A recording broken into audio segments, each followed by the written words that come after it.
The Gospel of Mark, from which Nicholas read from, is the oldest gospel of the four canonized or accepted Gospels by the early church as official stories of Jesus.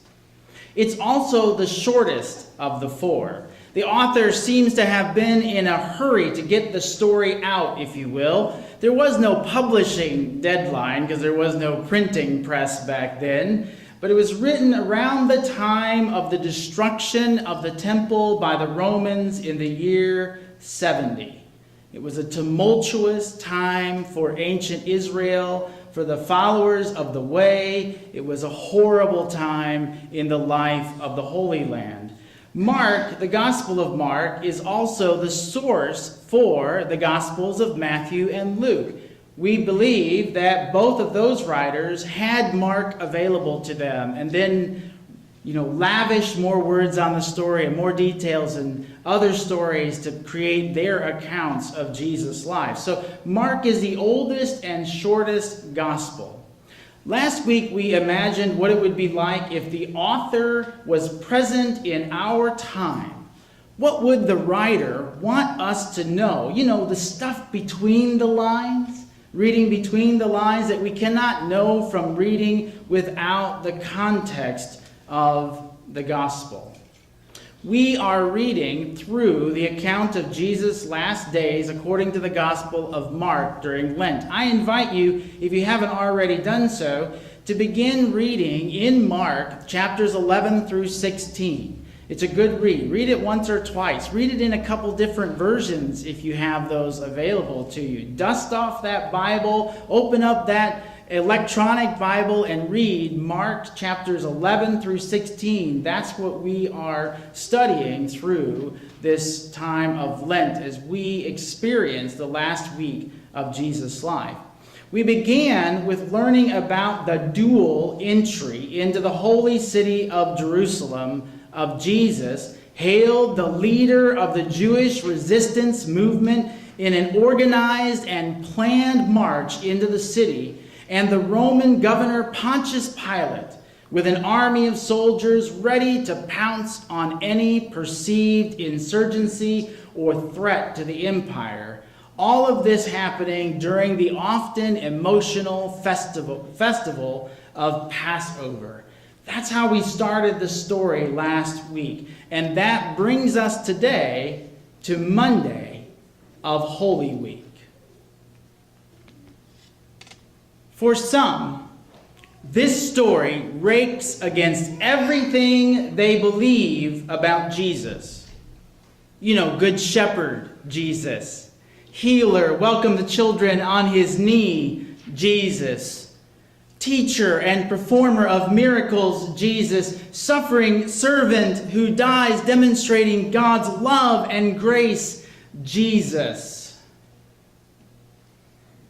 For others, this story is the one story that makes Jesus believable at all.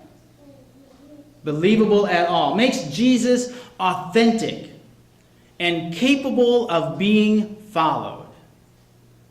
So why so much difference there? Why, for some of us, is this the one we cringe at? Oh. Did you see how violent he was? How he took that big staff and he crashed all of those money changers' tables? How he yelled and screamed at the top of his lungs? How he seemed to be condemning the temple? For those who like the smiling, gentle Jesus, who is your friend, this story just seems out of place. For those who like the Jesus who never gets involved in religion and politics, this story just seems to be a whole different Jesus for them. And for others, this story is the story. This story is the climax, the pinnacle, the story that says this is the Jesus who cared about evil in the world, systems that were perpetuating evil in the world, like those in the temple. But like most stories in the Gospel of Mark, there are lots of details that are left out of this account. But think of an event, if you will, for a moment in your lifetime that happened, that's been a while ago, and if you had to tell the story of it now, what details would you choose to leave out just in the interest of time? Let's take, for instance, November 1989. Anybody know what happened in November 1989? I was a fresh graduate of high school in my first semester at Culver Stockton College in Canton, Missouri. And this was happening. Do you remember this? This is the toppling of the Berlin Wall. The toppling of the Berlin Wall. Remember the wall that separated East and West Germany during the height of the Cold War? In this room this morning are some who were not yet alive, or at least aware of what was going on in 1989. And for them, they have to rely on stories and textbooks and lessons. And as we get further from the event, we lose the context ourselves. Young people today are less likely to know about the threat of nuclear war and the enemy number one of the former Soviet Union. Although that may be changing again. Stories in the Gospels are like that for us. Lots of context that is not written down. And our story for this morning is no different. When Jesus comes into the temple, it's not his first time at the temple that week. You might recall that little bitty sentence at the end of last week's story on Palm Sunday, when Jesus, after he enters the city, goes to the temple and looks around and leaves because it's quite late in the day. If we could visit with a scribe like Zerah, what would he want us to know about this story in Mark's Gospel? Well, I think that the scribe would want us to know that the temple of the Lord had changed. We talked a bit about that last week, that the temple of the Lord had changed. It was first, the Ark of the Covenant was carried around by their ancestors and came from Shiloh to Jerusalem and was placed in the Holy of Holies, and a grand temple was built around it by Solomon. And then throughout Israel's history and the carrying off of Israel's leadership and religious leaders into exile by foreign occupation and foreign armies, the temple is destroyed, only to be rebuilt again. And as that temple is rebuilt again, things changed, especially in the time of Roman occupation of the Holy Land. Things began to change. We talked last week about how the Roman rulers and the high priest and the authorities of the temple had to be together in order for the people to remain peaceful. They had to work together, I should say. And there was lots of negotiating that went on. And the temple got a lot more authority than it ever had before in the personal lives of all of the people of Israel. We talked about how the temple became the holder of mortgages and loans and land and resources. So the temple had changed from the house of God on earth into something very different. And the prophets of the Old Testament cried out against the injustices being perpetrated and perpetuated by the temple authorities. For instance, in the book of Jeremiah, we see these words, that the word came to Jeremiah from the Lord. Stand in the gate of the Lord's house and proclaim there this word. Do not trust in these deceptive words. This is the temple of the Lord. This is the temple of the Lord. This is the temple of the Lord. For if you truly amend your ways and your doings, if you truly act justly one with another, if you do not oppress the alien, the orphan, and the widow, or shed innocent blood in this place, and if you do not go after other gods to your own hurt, then I will dwell with you in this place, in the land that I gave of old to your ancestors forever and ever. And Jeremiah wasn't alone. We heard from the prophet Amos, I despise your festivals, and I take no delight. But let justice roll down like waters, and righteousness like an ever-flowing stream. And from Isaiah, we hear these words, that it is not worship that should be substituted for justice.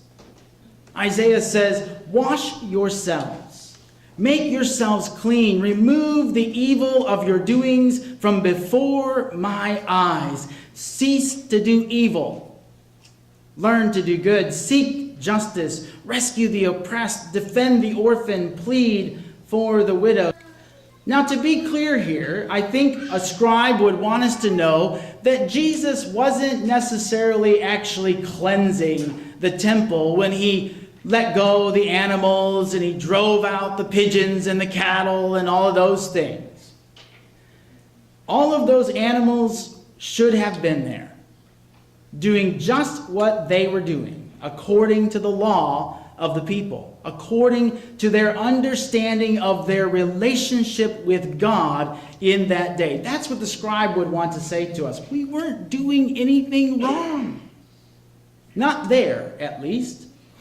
We were offering for sacrifice just as the Levitical priests had ordered us to do in their conversations with God, if you will, to offer up this way of building our relationship with God. We didn't have any other way. This was the way to do it, to offer burnt offerings. And when we offered those offerings, we were supposed to offer unblemished, pure animals. And all of the people coming to the temple were coming from all around, pilgrims coming from everywhere. They couldn't bring unblemished animals. And so the market at the temple of the Lord offered them the opportunity to practice their faith. So we offered them these animals. There was nothing wrong with that. And then the money changers. Well, that's the problem, isn't it? Like we shouldn't sell things near the sanctuary of the church because Jesus overturned the table of the money changers. No, the money changers had to be there because people came with Roman currency and they couldn't offer the currency of the temple in the temple. They couldn't pay their temple tax in the temple that they paid because that's how they supported the temple. You know, an offering that's collected to support the church. It was the same way. They needed people to exchange money from Roman currency into the temple currency so that they could support the temple. Those people were not out of place. The scribe would want us to know, but we don't hear that in that story in Mark's gospel, do we? It's one of those details that's kind of left out. But you see, an early hearer or reader of the gospel would have known that. That would have just been understood. They knew that that was okay. So yes, it was scandalous that Jesus was doing that, but Jesus wasn't cleansing the temple from money changers and animal sacrifice. That was the way it was in the temple. So what was happening here? Jesus was reclaiming the temple. Reclaiming the temple for God's dream for the world. reclaiming the temple for God's dream for the world. You see, the temple, described my offer to us, had become a house of robbers, a den of thieves, as you heard in the video, a place for insurgents to live. Now, what does that mean? What does that mean?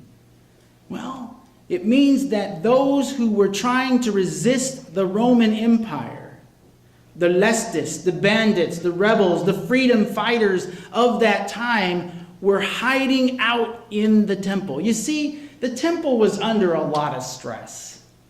Now, I'm speaking like a scribe here for a minute. I got to let you in on a little something.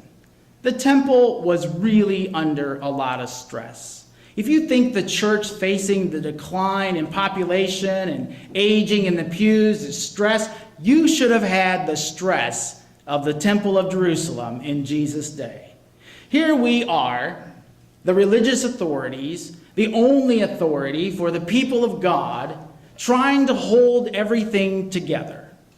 You see, because the Roman army is always in town, always threatening our existence. And then there's these zealots, these people who want to overthrow the Roman army because the Roman army was nasty people. They killed us all the time and they taxed us heavily. They were horrible to us. And so we had bands of people, good God-fearing people, who wanted to overthrow with violence the Roman authorities. One of them was Barabbas. He comes up later in the story. But they were in there always, in the temple, and we had a choice to make as temple authorities. We could just ban them from the temple, say, you know what, you can't be here anymore. But you know what happened whenever we tried to do that? They just killed us. And that happened in the history of ancient Israel. Zealots who were trying to protect the temple from becoming a Roman temple, a temple to Roman gods, actually attacked their own temple authorities because they believed the temple authorities were too in cahoots with the Romans and slaughtered scribes and priests. So it was a stressful time in the temple, you see. We had to try to keep the zealots happy. We had to try to keep the Romans happy. And most of all, we were trying to please God. Trying to serve God. When Jesus came to the temple steps and said, "This is a house of prayer," and in Mark's gospel, "for all nations or all peoples," it already was. It already was. More so than ever before. Because you see, good old Herod, when he expanded the Temple Mount and he built this ginormous, huge court of the temples, of the Gentiles, it was like 5 football fields long and 3 wide. This court of the Gentiles. And we even had placed on it a golden eagle, a huge golden eagle that signified our, at least, peaceful relations with Roman religion. But that made people really mad that we put that on the western gate of the temple. But you see, this court of the Gentiles was for all people, not just we Jews. It was for everybody. And it was enormous. And there would have been money changers and selling of pigeons and doves and other animals and other people gathering. It was a house of prayer for all nations. And Jesus said it was turned into a den of bandits or thieves, not just because maybe there were some guys out there making some shoddy deals. It happens. It does happen. But because we had to protect the violent insurgents of our day, the zealots. They were hiding out in the temple, and we had to protect them because you see, the temple of the Lord, the temple, had right next to it. In fact, we shared a wall with the Roman governor's palace, the Herodian palace, that was built right there. And you know, that was where the army always stayed when they came to town. So all we had to do to find a Roman soldier, to see who was ready to take out any insurgent in our land, was look up. All we had to do was look up at the top of the wall, and there they would be, peering down at us like vultures all the time. It was a stressful time for the temple of the Lord. And this Jesus character comes into town already stirring up a fuss, checks out the temple at night, not alone, but with his band of organizers who look to see, where are we going to show up in the morning? Where is this going to take place, Jesus? And then they go out to Bethany. And all we're told, they go out to Bethany. And you think, well, they went out there to go to sleep. Maybe. And maybe they went out to Bethany to draw up their plans for the next morning. Because you don't do this at night. Nobody's around to pay any attention to it at night. I mean, Jesus walked in, saw all that was happening right there. Why didn't Jesus do it then? Was he just tired from riding on the donkey? Or was there a plan that was being put together to say that something was wrong in the temple? That something was wrong with the way that we were worshiping God? Not in the sacrifices and the rituals, but in that we were not doing justice to the widow and the orphan. That the temple was foreclosing on people's lands and taxing people to death. That the temple was supporting violent insurgents. That the temple was in cahoots with Roman authorities. All of that going on. And you see, it wouldn't have been a problem if the crowd had not become spellbound by his teaching and what he was saying.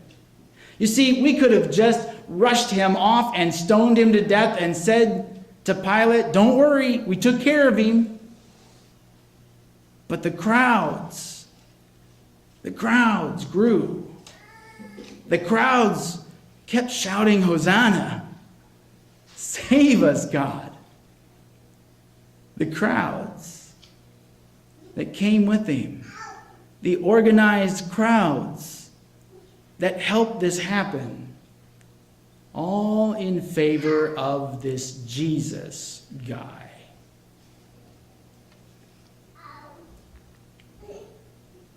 So the plotting begins.